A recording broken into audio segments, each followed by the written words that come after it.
Today we're going to make some hand pies, which is the perfect alternative if you're a smaller group or you're just one or two. It's so much better than having a big pie laying around because then you just feel compelled to eat it.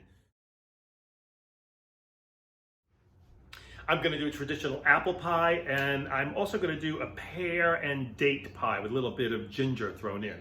And to make it super easy, I'm going to use store-bought crust, pastry crust. Of course, I like to make my own, but I bet there's a bunch of you out there that would prefer to just buy it and roll it out yourself. So we can do it two ways, but today I'm going to do the easy one. Because these are so small, the bake time is going to be a lot shorter, so we're going to pre-cook the apples in advance. We're going to start with the apple of your choice. Granny Smiths work great. I happen to have Gala apples. I'm going to use those today. I'm going to peel it, core it, and cut it into little sections. Make it easier to cook.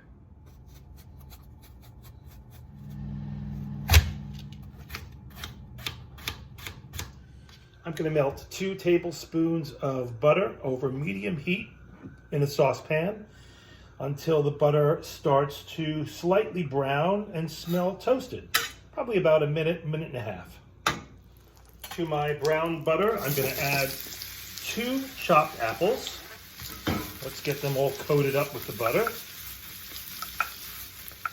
And I'm going to sprinkle on top of that 1/4 cup of white sugar, 1/2 teaspoon of salt, and 2 tablespoons of brown sugar. We're going to let those cook down for about 5 minutes.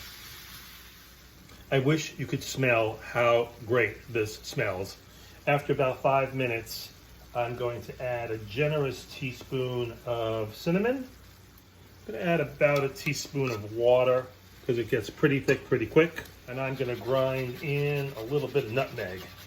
I'm also adding about a handful of chopped toasted walnuts, just because I love them. Give that a good toss. We'll cook those together for about another minute or 2 tops. That is beautiful. I'm going to transfer this to a plate. Let that cool while we prepare our dough. And preheat your oven to 400 degrees.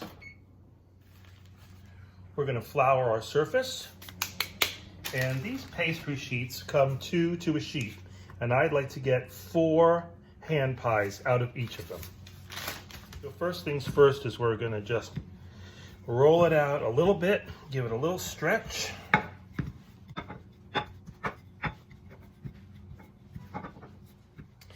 Find yourself a bowl that's got a nice edge, a nice clean one, anywhere between 6 and 8 inches. And I am going to get 4 circles out of this piece of dough.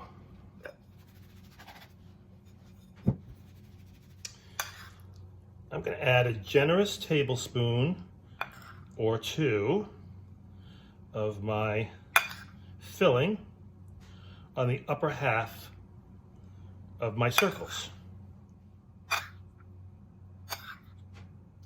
Once you've distributed your apples, you're going to fold this over, bring it in just a hair so that there's an overlap, because you're going to want to fold the bottom half, the overlap, up and over to seal your little pie.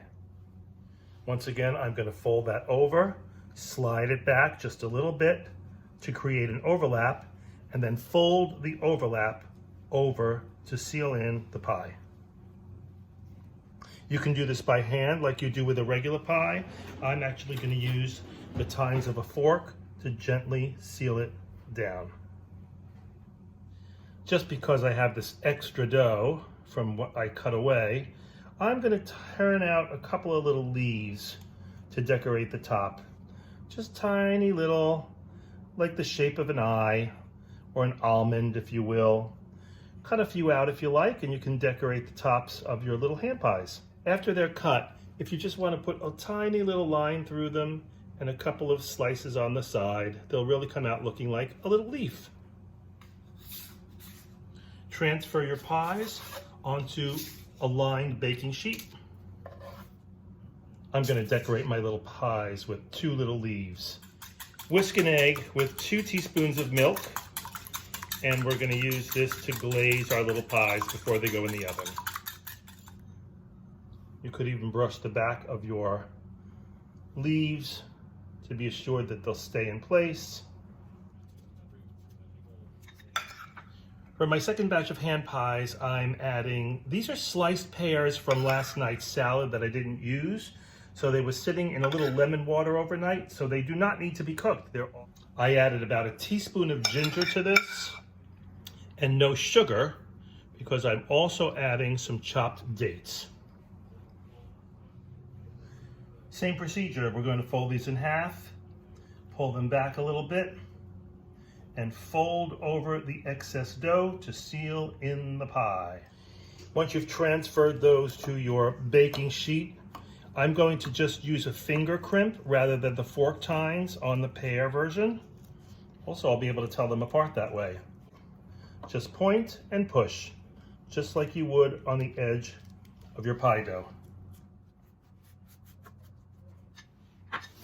And I'm going to sprinkle the top of them just with a little bit of sugar.